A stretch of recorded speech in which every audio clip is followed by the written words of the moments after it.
Bonjour, bonjour. Cette petite intro est là pour vous rappeler de quoi on est parti pour le projet Tonio Mobile. C'était un cadre de 50 V, je crois. Le masticage était pas trop mal, la barre de renfort, on verra plus tard. L'oxydation était un peu présente sur le cadre, mais pas catastrophique. On a récupéré un bras oscillant carré pour MBK51, des amortisseurs type 88, 40. L'oxydation sur la béquille, sur le bras oscillant, sur les amortisseurs, bah c'était bien là. La fourche, une EBR chromée à la base, qui avait été repeinte en bleu métallisé. Oxydée, ouais, il y a à voir. La bulle était fournie avec le garde-boue avant et cette superbe couleur. Pour vous donner une idée du projet final, c'est pas trop mal.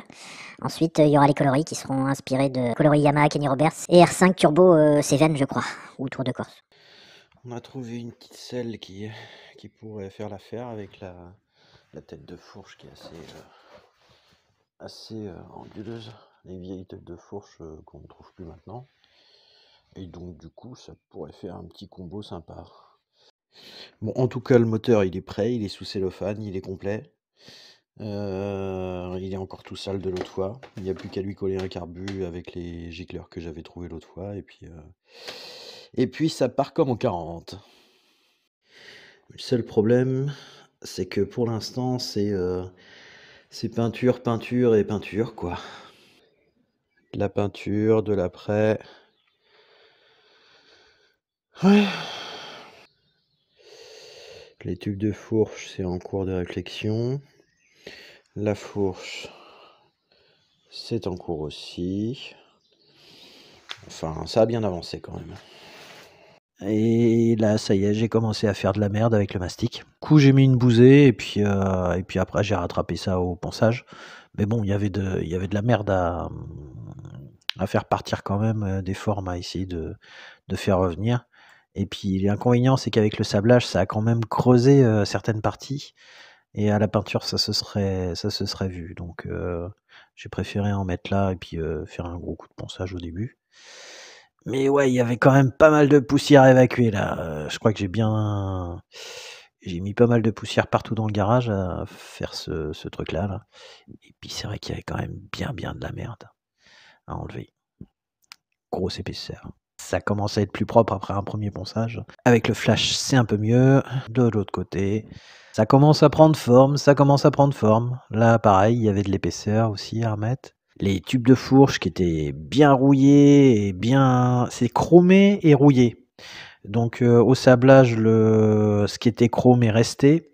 Et ce qui était chrome rouillé, s'est barré. Donc je vous laisse imaginer les creux qu'il y avait. Et j'ai réussi à rattraper ça avec 4 ou 5 couches de blanc de chez Action, là. Et 2 couches d'après. Puis du ponçage entre chaque, quoi.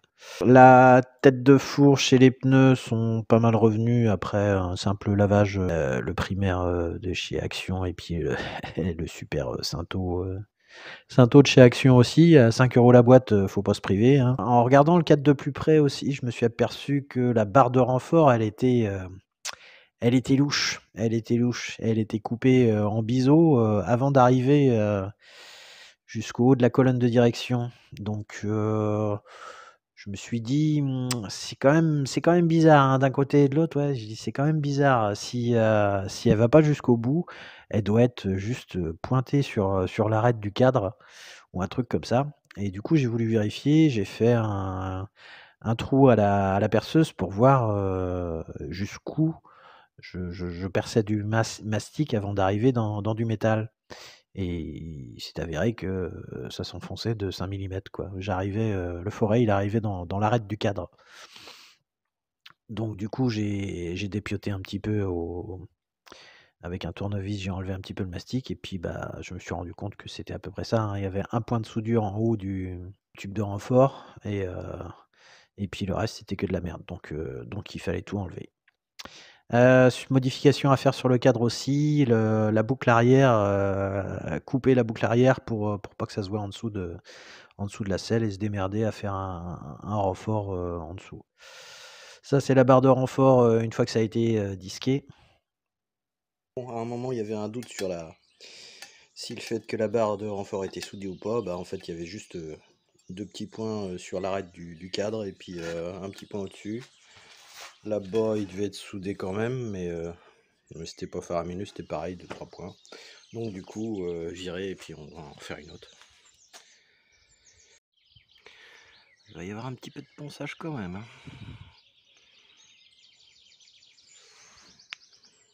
Un petit peu. Le haut de la colonne de direction qui a été préparé pour la soudure. Un petit coup de mastic vite fait et puis un coup de disqueuse pour faire le truc à peu près droit parce que je savais pas où est-ce qu'on allait tomber et puis et bavurer aussi à l'arrière. Bon, avec cette histoire de barre qui a fait de la merde là, je suis un peu coincé sur le cadre. Je vais avancer sur la bulle, enlever la peinture, la préparer à l'après, réparer le trou qu'il y a. Là j'ai mis un scotch, je vais reboucher à l'araldite et puis on verra bien ce que ça donnera. Si le scotch veut bien s'enlever, parce que pour retrouver du plastique à la forme et puis le logo Gilardoni là comme il va être monté avec son moteur. Et puis il me reste là, un petit coup de ponçage avant d'apprêter la selle là. Voilà. Bon, l'araldite avait tourné, donc je me retrouve avec un araldite blanc. Je sais pas s'il est tout à fait sec. Ouais, ça a l'air d'être pas mal là.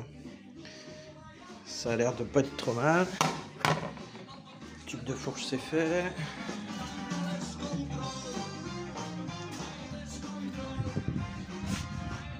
Elle s'est apprêtée. Il y a encore 2-3 coups de ponce à faire. Ici, c'est mastic. Mastic. Après, il n'y aura plus qu'à poncer et puis de l'après encore. Donc, ça avance.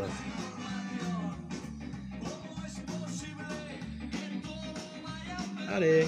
Donc première couche d'après sur la selle, c'est pas trop mal, je m'aperçois qu'il faut poncer encore un petit peu, mais ici j'ai commencé avec l'après et puis je me suis rendu compte qu'il y avait des trucs bien pourris. Du coup mastic sur le réservoir aussi là pour faire un petit peu plus propre juste avant l'arrivée de la barre. Une partie qui a été apprêtée en première couche d'après et puis la tête de fourche qui a été reponcée derrière. Elle a été reponcée derrière. Mais première couche d'après en dessous du cadre, première couche d'après au niveau de la tête de fourche, après le ponçage et tout ça.